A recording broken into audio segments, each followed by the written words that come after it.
today's class. The Shape of Water. The Shape of Water movie have won 4 Oscars. The Shape of Water have won 4 Oscars. You have to remember the name, the movie name, The Shape of Water. 2 militants, 4 civilians killed in Shompine gunfight.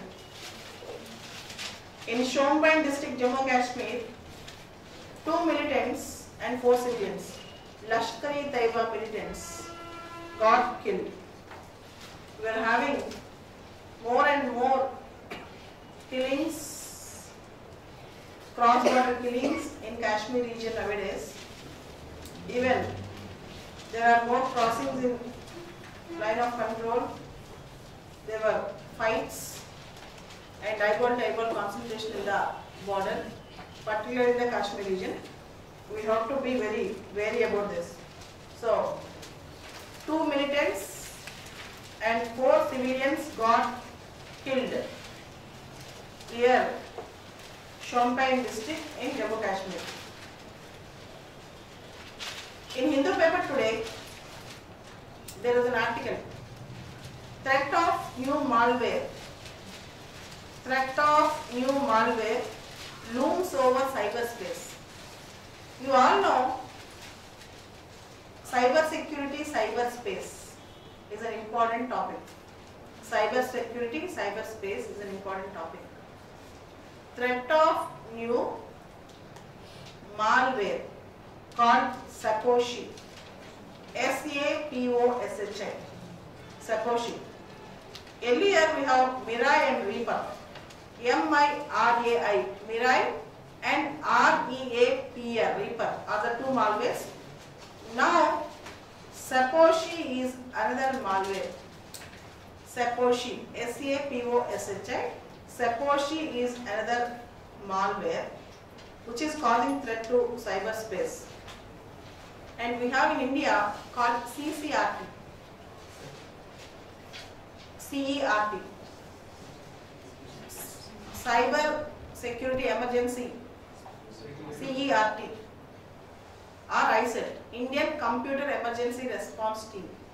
Or CERT. Computer Emergency Response Team India. CERT.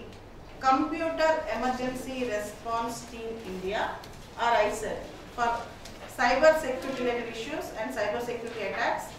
CERT or ICERT. Computer Emergency Response Team India. And here there is a word called DDoS. DDoS. DDoS. DDoS means Distributed Denial of Service Attack. You may get a question, what is DDoS? Distributed Denial of Service Attack.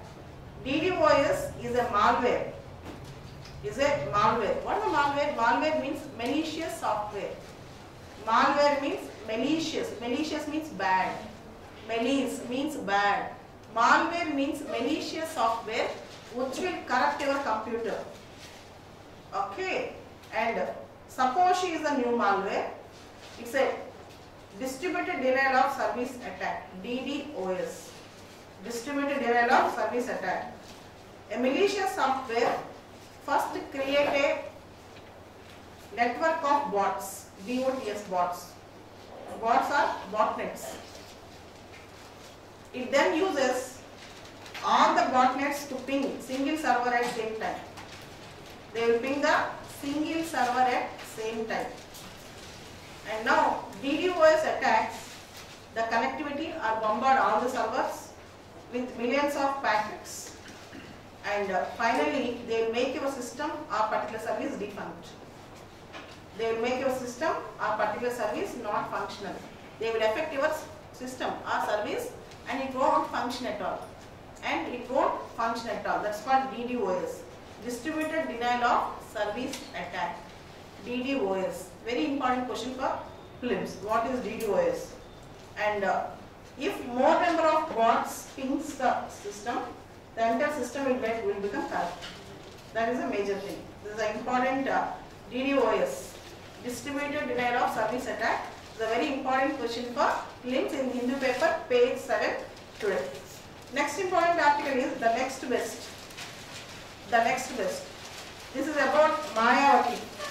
Mayawati is the leader of Bahujan Samaj Party. Generally, her mindset is she will never go for pre-poll alliances. She will never go for pre-poll alliances. She will actually go for post-poll alliances. But here, she has an alliance with Samajwadi Party in UP in the by-elections. In 2019 also she may think about pre-poll alliance instead of post-poll alliance. Post-poll alliance is an alliance which a political party or group of political parties make after the elections. Pre-poll alliance is before elections.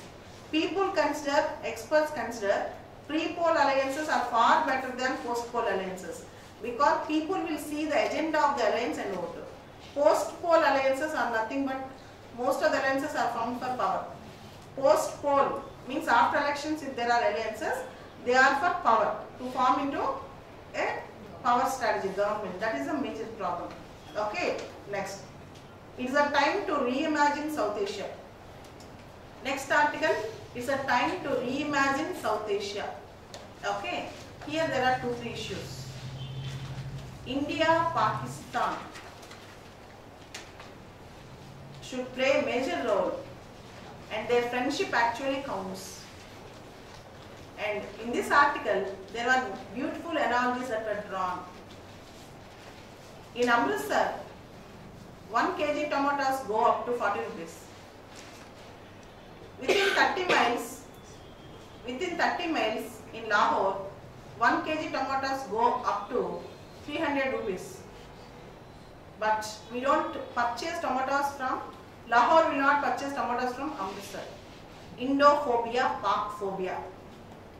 Where is Hindustan, where is Pakistan? 100 years back, there are no 2 separate countries. But for Amritsar, we don't want Pakistan things. For Lahore, we don't want Amritsar products. That's the thing. Unless we all collaborate, and India-Pakistan collaboration in various issues actually makes both the countries powerful in the South Asian region. Their fighting makes both the countries weak.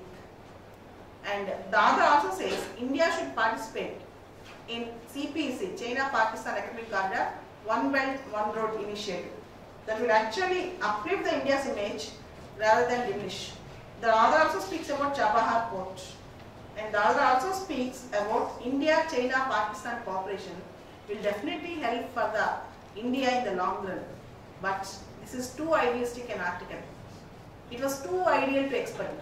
Too much of an ideal to expect this type of collaboration. But imagining all these things is really beautiful. But practically it is too idealistic. Coming to the next article, high noon. High noon. Indian Meteorological Department is expecting that the heat from March to May is going to be very high this time. It also warned all the state governments to take precautionary steps to withstand the heat waves. To withstand the heat, which is going to start now, already started. We are finding the heat from March to May. We are going to see a difficult time this time. In May and June, we are going to see much difficult times, and Indian Meteorological Department already warned sufficiently the state governments because more than normal heat waves we are going to see this time. This is an article. Okay, next article, opacity in the banking sector. Opacity in the banking sector. This article says, why don't you allow people to access information related to banking? Even RBI, the information which is it has relating to various transactions, various reports, why don't it is open to public at large? But RBI says, when I hold certain report or certain data, certain transaction data, I hold this in a fiduciary capacity. What do you mean by fiduciary capacity? Faithful capacity. But Section 8, Clause 2 of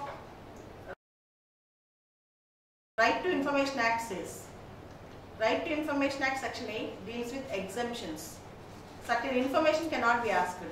Example, intelligence information, atomic energy information, cabinet notings, defense secrets. You cannot file an RTA application to ask this. You cannot ask intelligence information or classified information. For example, you cannot file an RTA on Subhash Chandra Bose classified files, or you cannot file an RTA and cabinet notings which are secret. So, but Section 8 Clause 2 says, if there is a strong public interest, overriding public interest, then we can make the private interest submissive for that. So that means if public interest demands over private interest, then any information can be revealed. Under Section 8 Clause 2, most of the important transactions in banking system or reports in the banking system should come into the public domain. Then only opacity. Opacity means lack of transparency. Lack of transparency will be removed in the banking system, and with the scams day by day, Punjab Nation Bank scam and other scams, we can have a better dealing with these issues if you have transparency. Next important article, Diary of a Tough Week. This article is related to Brexit. Brexit is going to happen. As you all know, Britain already triggered Article 50 of Lisbon Treaty. What we need now is what type of bargain, what type of modality the Britain is going to follow post-Brexit. What type of bargain, what type of modality the Britain is going to follow post-Brexit. This was the article now. And finally, there are various issues with respect to elections and also the European Union and nationalism, extreme nationalism. In the name of nationalism, now countries are following protectionism. America imposed tariffs more on steel and aluminum imports into America.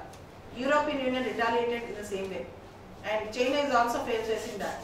So most of the countries are trying to protect their own industries by issuing or by managing more taxes on other countries' goods. Extreme nationalism is coming in trade also. This affects our globalism. So now WTO has to take a call on all these issues. These are the important current affairs today.